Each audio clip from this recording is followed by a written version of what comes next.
So ayan, so magandang araw sa inyo mga idol, and welcome back dito sa ating panibagong video. Sa video na to mga idol, update tayo dito sa bago na namang project. So ayan mga idol, isang buong bahay itong itatayo dito.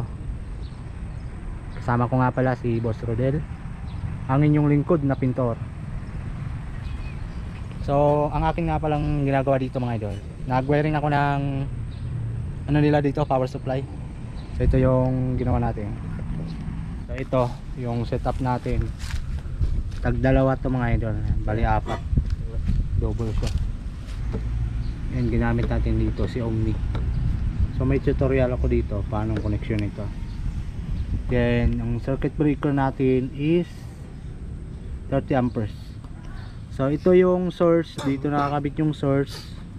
Ito yung load papunta dun sa safety circuit breaker, then sa outlet. Ayan. So ito yung setup niya mga idol nung kinabit ko siya. Ayan. So itong sa kaliwa, ito yung sa ating galing sa bahay kung saan tayo kumuha ng power supply, no? Then itong sa kanan, ito yung papunta sa breaker para supply dito sa ating barracks, no? So pansamantala lang to mga idol, ha. So comment na kayo dyan kung ano yung mapupunan nyo na naman dito sa ating gawa. Yan po yung tamang connection nya. Okay, source, load. Yan, tandaan nyo mga idol, ha. Ganyan tamang pag setup pag nagkabit kayo ng ganito mga electric submeter. So pwede nyo itong gawin kapag wala kayong malaking wire na 5.5. Pwede nyo itong i-double. Kapambas na yan ay may higit sa 5.5. Pantayan dito. Dito kami kumuha ng source sa bahay na to. Ayan dito.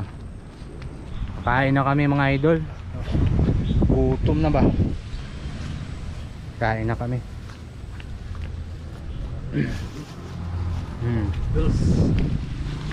Ulam namin mga idol.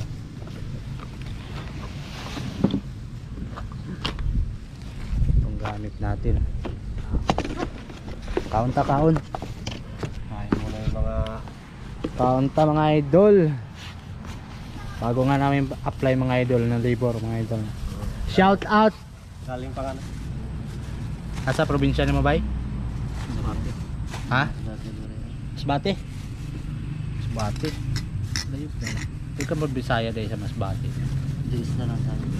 Isla? Isla ako. Masbate.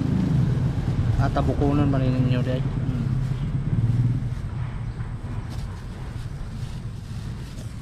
Okay, mong sudan.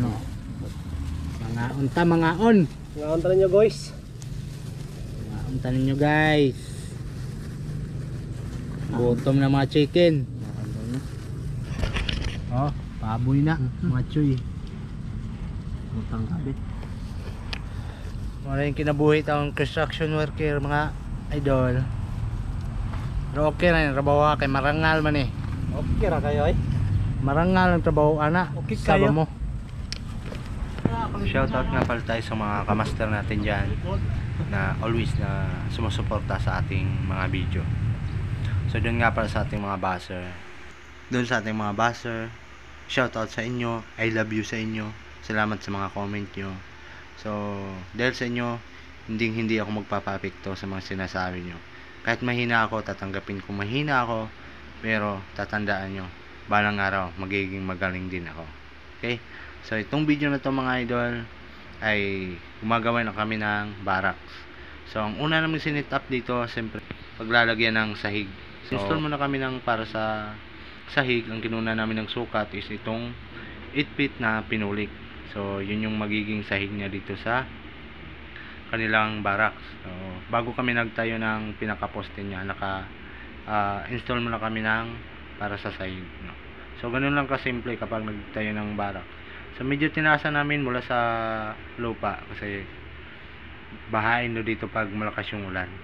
Itong video na to ay bigla na lang tong matatapos dahil yung camera ko ay lubat na. So maraming salamat.